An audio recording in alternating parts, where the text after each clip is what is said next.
So what this is kind of a methodology that I had developed as I was servicing clients, and also with my experience working with my mother's finances and other loved ones in my family over the years, which had also spurred how I've gotten into being a daily money manager.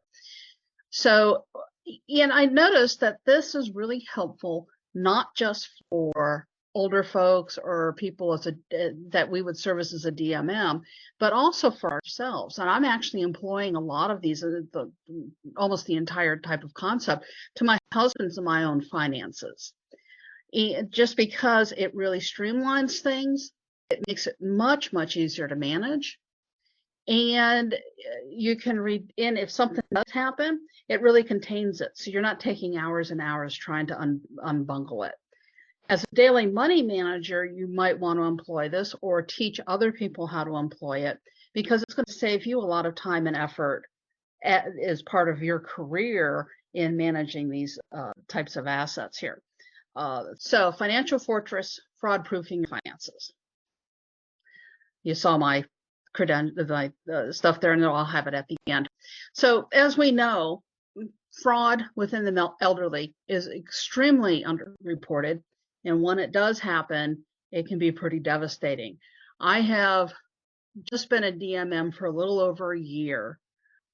Just in that year period of time as the DMM, I have come across 2 instances where we're talking about low to mid 6 figures that people have gotten scammed out of, or something has happened, where this particular process would help quite a bit. So some of the most common scams that we are probably all aware of: the sweepstakes lottery scam, government impersonation scams, especially the IRS impersonations, the grandparent scams where people are calling up pretending to be a grandkid and you need to send some money to get them out of jail, that sort of thing. Romance scams. I have found the romance scams tend to be the ones that where most of the money goes out. Usually there's a boyfriend or a girlfriend that is overseas type of situation, and it preys upon these folks. So setting up accounts a certain way will allow people to be able to catch these and contain these a lot more quickly. So the overall goal that what we're trying to do is to set up communications and financial accounts that are anticipatory of scams. And these buffers and notifications provide greater independence and agency while containing any breach. Now, the big thing here that we want to do is that those folks who are, especially if they're older, we want to make sure that they do have as much agency, that they have as much independence, that they can have as much decision-making input as their capacity allows. Hopefully by the end of this presentation, you'll walk away with a blueprint and an action plan, or at least some ideas to employ for yourself as well as for your clients, resource and tool list, and answer any questions. Now, the majority of this presentation was geared more towards the layperson on the street, that sandwich generation person or family who is taking care of the older folks' finances, as well as perhaps still having children at home. I'm going to gloss over a number of slides that we should be familiar with and to do as daily money managers for that particular reason. This process is financial organizing, and a lot of this is stuff that you probably do already as onboarding. So we want to know what folks have and where it is. Consolidation and simplification, which is a big part of it. Split financial and transactional communications from personal. This part here we're going to talk about in great detail, especially with the advent of AI, and it's going to make life a lot more complicated for a lot of more people. So this area here is going to be absolutely critical. And then every account that these folks have, or you might have if you employ yourself, every checking account, every savings account, every credit card, every debit card has a specific role and purpose, so that when you pull up a report, you can scan stuff really quick. You can pick stuff that doesn't belong there out very easily. And in and of that itself, of course, makes it much easier to set up alarms and notifications that are meaningful. If you're like me, when you first kind of started out with some stuff, you were noticing you're getting inundated with a ton of alarms and notifications. We help eliminate that, and that whatever comes across your plate is going to be meaningful and actionable. There's 5 main steps of implementation. The legal documents, these are the powers of attorneys and what have. Simplify and consolidation steps, which resembles, by the way, DMM onboarding quite a bit. Separate the communications, secure the communications, and arrange financial accounts and products. If I had to draw kind of a Venn diagram of all of this, the simplify, the separate, the securing, and the arranging kind of have their own components, but there's a huge overlap, and they're all tied together by the legal documents. Now, that said, the legal documents, if not in place, should not stop you from starting to implement a lot of that. But the legal documents eventually should be in place, with the idea is that if somebody does become incapacitated, either because of an abrupt accident or as a progression, as a disease progression, that someone then can step in. And again, the setup allows that to happen very, very easily, and it scales very nicely. So the legal documents, nothing as a DMM that you're not particularly surprised at. We tend to deal more with the financial POA or with durable provisions and the will estate planning documents than we do with the healthcare and the HIPAA release documents, although we will touch on those sometimes. As I explained to folks in the lay people that we come across, that the POA doesn't necessarily mean you take over someone else's life. It means that you become a minion for them, an agent for them. When you explain it in those terms, that tends to relax people a little bit more.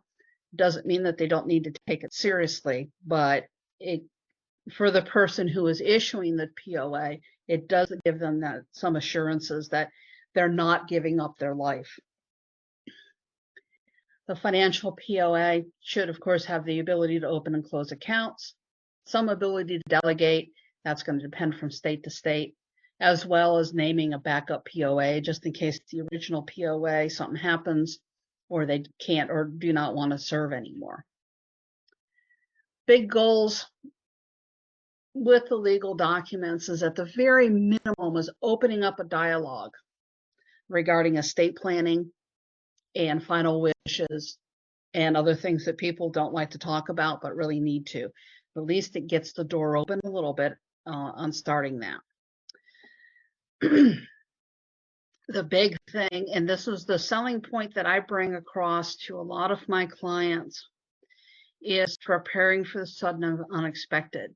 I don't tell them, I says, because you're getting older or anything like that. It's like, hey, if you slip and fall and you go in the hospital, no one can make sure your bills are paid. If you present things in very pragmatic terms, people are much more accepting. What I advise the middle-aged folks that I tell them, I said, hey, implement this process for yourself and go to your parents and say, hey, we're doing this process for these particular reasons. You should do it yourself. It takes the age issues out of the equation, and it turns it into a self-help, setting things up right type of thing. And it becomes much easier for people to discuss and move forward with. And as they always say, luck favors prepared. So the more prepared you are if something goes wrong, the more likely things are going to go better for you or not so far downhill. The second part here, simplify and consolidate. I'm going to go through it really quickly because, as you'll notice, it's pretty much what us DMMs do in an onboarding process. We find out what people enjoy doing. We match hobbies and activities to the financial expenditures. Do they like to go on vacation? Do they like to send their grandkids money? Do they like to donate to charities? They like to go out, do yoga or grab coffee, whatever that particular is. We need to get that going and list that out and understand that, and understand how do they pay for it and what do those spending habits look like. An overall financial review, what's coming in and what's going out. Establish a budget and evaluate business relationships. And this part here, I get particularly militant regarding banks in particular, and we'll talk about that in a second. So But the important walk away from that is the client gives you inputs into what things, activities, hobbies, those sort of things that are important to them in order to develop a priority list. Because again, you want this where we are supporting their lifestyle, but doing it in a way that is safe. Of course, during that time, you might find out things that are not good for their lifestyle, and we can start addressing that. Part of that is sustainability, both financially and complexity. If somebody has a degenerative disease and they like to go golfing, well, we need to talk about what does that look like? And then what could possibly go into different types of hobbies or activities from there. It's a longer type of discussion, but it's one important to map it out so that when you set up this plan, you're not precluding any types of things either. You want to make sure you understand the future ahead and allow that flexibility within the plan to accommodate that. Financial review, very standard stuff here that us DMMs do in and day out. Where's the money coming from and where is it going? Also, what insurance do you have? Make sure those get paid on time. Who's the beneficiaries and all the other estate type of services that we provide on there. The credit report is kind of optional. I will advise families to do that, especially if an elderly client, or themselves if they're a younger client, has been the victim of identity theft, suspected identity theft, or has had ongoing issues. I think it's always good to run a credit report just to make sure there isn't any identity theft or anything odd going on. And then, of course, the budget, as we all know, amounts and timing, how they can be paid. So if they can be paid by credit card, we can put it on automatic payment that way to review. Approximate dates, we understand cash flow timing. And then, of course, we find natural breaks in transactions. And that's mostly for us as DMMs for workflow planning. And then here's the important part of this particular aspect is evaluate business relationships. I think we can raise our hand. How many people here have the client as that you went in and took a look, and maybe they're in their late 80s, early 90s, doesn't use the internet, maybe watches 2 channels, but has like a $300 cable bill? Okay, that's what I'm talking about. Is the service fit the need, right? Is this form of service sustainable? So what I mean by that is not only financially, but also will the client be able to continue to engage with it? That could be like gym memberships, for example. And is the service adjustable for their changing needs? If not, maybe look at another vendor. So they might like the service now, but they can't, it doesn't adapt to what their needs might be. Accessibility of statements, transactions, and branches, what's going on with that? Customer service, is it customer or business centric? And then more importantly, honors the POA without drama. And I'm talking about use certain Wells Fargo bank that does certain things with POAs, and some banks are wonderful with them. Like Frost Bank here in Austin, smooth sailing. So all of my clients that if they're up in the air or they're dealing with a bank, I identify those banks that say, hey, they'll support you. And I think it's really important as DMMs that we start being a little bit more militant, in my particular opinion, on insisting that banks start getting into the 21st century on that and recognizing the aging population in our nation. And they can do that without compromising security. For financial services, banks and brokerage, can they consolidate? Sometimes there's pluses and minuses to that. You need to understand those. Service offerings, and this is particularly important later on if somebody is having a declining mental capability. I'm having that right now with a client where we are setting up the secondary accounts, even though they're not linked, and I'll explain a lot of that later, but we're setting it up where we're requesting with the bank that withdrawals above a certain amount have 2 signatures to it, for example. if they participate in aggregation networks. We'll talk about that later. Single point of contact. That's harder to do with the big mega banks. It's getting even hard to do with some of the regional banks, but it's not impossible. The fees commensurate with the services. Now, I'm not necessarily saying low fees here, because sometimes you want to pay for something versus losing a half days of work. And then likewise, elder and family friendly. So I'm actually developing a workbook for this, and going to be listing out some of the things that might be important to people in terms of what they consider to be elder and family friendly. Big thing here is don't be afraid to fire. Need services that lend a hand, not create hoops. And we as DMMs, we want to set things up for the clients where we are doing more value added work with them instead of putting out fires that are created because the banks are so cumbersome to deal with that we can't set up things in a safe way that services the client. And when banks are like that, then that's time to sometimes move on to another bank and reconsider those relationships. So at this point in time, you should have, hopefully, the legal documents in order or well on the way, mapped important activities, completed all the income, we understand where everything's from, and we've created basically a basic cash flow model. So we're at a point right now that we really understand what people want, where everything is, and what we're doing with it. This third step is separating communications. Now, as DMMs, you might want to pay attention to this one, because this I have found has answered, has proven an invaluable answer for those particular cases where there are, we have to log into accounts and we have to share passwords with the clients. I don't like doing that with financial accounts, but sometimes, a lot of times with utilities or with health insurance, you need to. What I like to do is I will separate the communications, and I'll show you here how to do that so that we can do our part without bothering the client all the time. Part of this is establish a separate biz email account. It's just another Gmail account. And then in Gmail, there's a thing called Google, virtual voice account. It's called Google Voice, and you can set that up. And it's just like a mobile number. And then we also have to secure postal communications.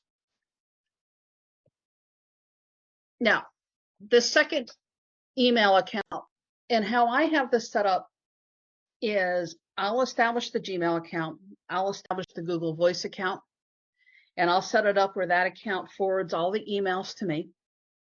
And then I set up the Google Voice where it doesn't really ring anywhere. All it does is it'll just forward text messages and any messages that are left on it to an email.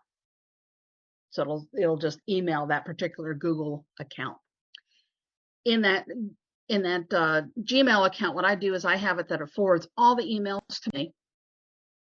Once I get that set up, then I turn that over either to the client or the trusted contact, and then they change it so that the recovery email and all of that is theirs. And what this does is it allows me to then go and set up all of their finances, their banks, their utilities, whatever you have, with this new Gmail account. Then when we go to log in, if it comes back and says, "Hey, who are you?" Send the credential. The company can text the 6-digit code to you. You're not bothering the client at all. You get that code and you go ahead and do it. And meanwhile, though, the client gets a nice running total of everything that you're doing. So it creates an audit trail, but at the same time, it allows you to do whatever you need to do. Couple of things for these is considered neutral naming. So you don't want to name it like if you're, John Smith's Gmail account, you want to name it, Flowers R Us or something neutral. I provide the email account for all accounts and main logins. We opt out of all marketing and newsletters, and we set up forwards to trusted contacts. This is not a throwaway account. quite the opposite. And what's really nice about this is that for folks who have maybe early stage dementia, nuance is not really their friend. And you can start telling people with them, it's like, okay, all of your financial stuff is now going to this new Gmail account, which we'll process for you and we'll make sure everything's fine. So if you get anything from a bank or anything, it shouldn't be coming to your personal email anymore. You don't have to tell them, oh, if you look here and you look here and look at this, and if it doesn't do this, it's like, no, they're not going to do that. But you can teach them. It's like, no, this shouldn't be going there. If it's coming to you, then it's probably spam. It's very, very helpful that way. There's an advanced mode, and I can talk about that some other time. That's a little bit more advanced here. The virtual voice account, like I said, it allows folks, so you would provide that voice over IP as the phone number for all of the vendors. So if someone needs to call, they can call. A voice message is taken and it's sent to you or the trusted contacts. And you don't bother the client at all, unless the client is also receiving those messages too, depending on what their capacity is. And then separate postal communications. Now, the degree that you want to do this is going to depend on the capacity of the client. I tend to get a little bit more guarded with these people if they have a high traffic household. So someone's aging in place and has 24/7 care between people doing ADLs with them and home health, and you have the cleaning service come in and everything like that. Okay, we need to start really watching that mail. Also, if they have prior fraud targeting, so they're already on some lists and they're being watched, or if they're in a neighborhood where there has been mail theft or there's an unsecured mailbox that's alongside the road. Those particular instances, I would request that the client lock down their things a bit more. Now, securing communications. I have come to the conclusion anymore that whitelisting is the only way to go forward with this. Whitelisting basically means that unless the caller is on a contact list, that call will not go through. It will either get blocked if there's no number or if it's a private line, or it'll get routed to voicemail where they can leave a message. Anything different from that is not going to be successful.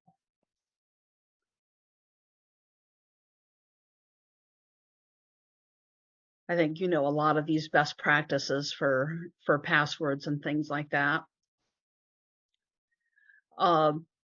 Sharing passwords, I tend to like to use LastPass. Again, that's gonna depend on what you want to do and how you want to set it up and what the capacity is of the client. Some clients will never log in. Other ones like to be a little bit more active, and we have to go from there. Phone communications. Now, when I'm talking about phone communications here, I'm talking about phone coming into the client's house. Okay. Here's some free features. You can come back and take a look at those. I can spend a lot of time on these. There's some call blockers. And again, what you want is you want a whitelist. So if your client happens to have a landline, these two screens will help them set up some call blocking. This phone I have gotten for a couple of clients, and it's very, very helpful. And for mobile phone, there's also whitelisting capabilities too. Some are free in Android and iPhone. If you can't figure it out, then you can use RoboKiller as well. And then what you do is that they get the mobile phone. So if you might have an older client that maybe doesn't, they're not big on a landline. They have a basic old mobile phone. That's fine. We can set the mobile phone up a certain way, and then you can Bluetooth this, and then they have these handsets. And sometimes that works out really, really well. So, physical mail. Best things is set up any recurring revenue to be direct deposited, because you really don't want to have checks come in, especially in unsecured mailboxes. Eliminate checks. Use check writing proof pens. For some clients, I will have them, if we cannot have the delivery done by email, I'll have them put my business address as the bill to, and I get the bills and then I can process them. That way they're not getting bills, and especially credit card statements, things like that. You definitely want to keep those as much as we can out of the way. Here's a couple of if you have to write checks. Like I said, you really want to get your clients away from those as much as possible. This lockbox I have gotten for a client. So what happens is that person goes, gets the mail, puts it right in there. And then when I come in, we open it and we go through it together. Personal, email, and internet. So like I said, the first step was to separate the personal from the business. The next step is to lock down their personal email. Qustodio, which is actually set up for kids, is actually really good software. Because what happens with a lot of cases, and you've probably come across this, folks will get in an email, they're going to think it's legitimate, they click on the link, they go to a place, and then their computer either gets compromised in some way, or they'll start divulging certain information that they don't because they think it's a legitimate bill. Qustodio will stop that. So, and then there's also other tools. Norton, Bitdefender, I've heard great things about, that blocks the pop-ups and the spam filters. So you have to really also put the software on the websites, or not the websites, excuse me, on the computers to help folks to disseminate and determine, what's legit, what's not, and then hopefully over time process their email better. If the personal email is heavily compromised, consider starting fresh.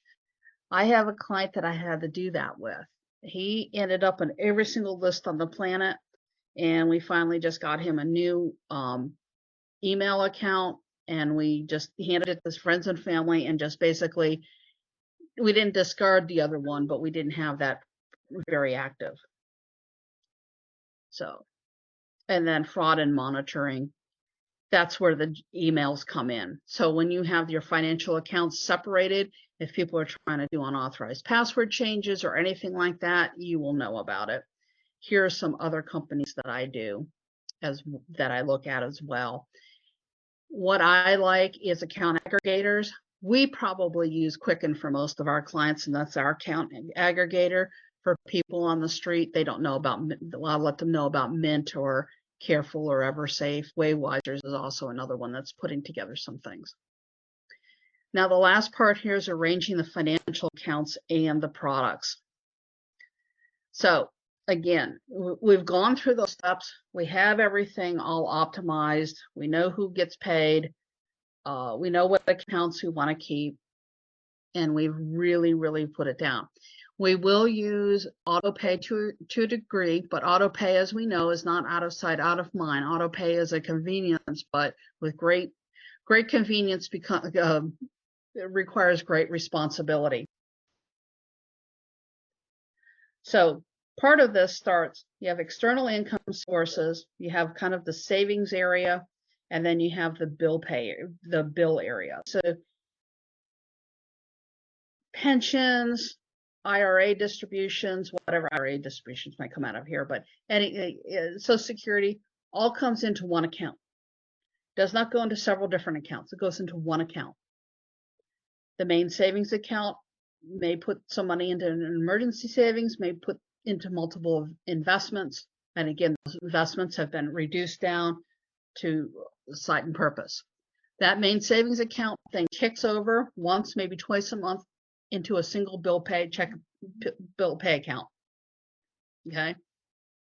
And then from there, you would feed into a discretionary account or a bill set aside. So for example, if you didn't want to use emergency savings, you want to have a bill set aside, say long-term care insurance that comes up once a quarter, you want to set aside some money each month. The discretionary account can be a debit or a credit card, bill pay for ACH out, bill pay credit card. And we're going to talk about this column here in a second, a little bit more detail on our emergency card. This here is where the transactions happen. These, with the exception of the bill pay and rarely if there's a loan, something that is a fixed set amount that does not vary from month to month from a highly reputable institution. So, for example, the credit cards, I would set up in a minimum monthly payment just to make sure that you're never late, okay? Or a loan I would let out there. Everything else is a push out. So in your spending, your groceries, your gas, your vendors that don't allow cards, for example, insurance, bills and utilities and expense. So all of the bills and utilities go on a bill pay card. This bill pay card is in the drawer. It is not walked around with. Unexpected stuff. The engine goes out in the car, goes in the emergency card. Gas, groceries, walking around money goes onto a what I call either a prepaid debit card, not a debit card in a discretionary, but a prepaid debit card or a credit card, and then that gets paid. And the important part of all of this too is that, as I mentioned, none or few are helping themselves to this bill pay. Okay, no one's going in and you don't say, hey, pay whatever the balance is, whatever that might be, because if a credit card is compromised and you have it on auto pay, it can wipe out that account.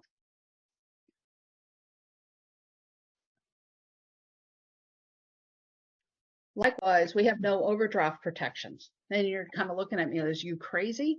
Yeah, because if one of these accounts is overdrafted, you can daisy chain and pull out the other. So if, say, my bill pay account or my discretionary account was compromised, I don't want them to be able to use that and leverage overdraft to drain out my other accounts. So that's it in a, that's the 10,000 foot view of that.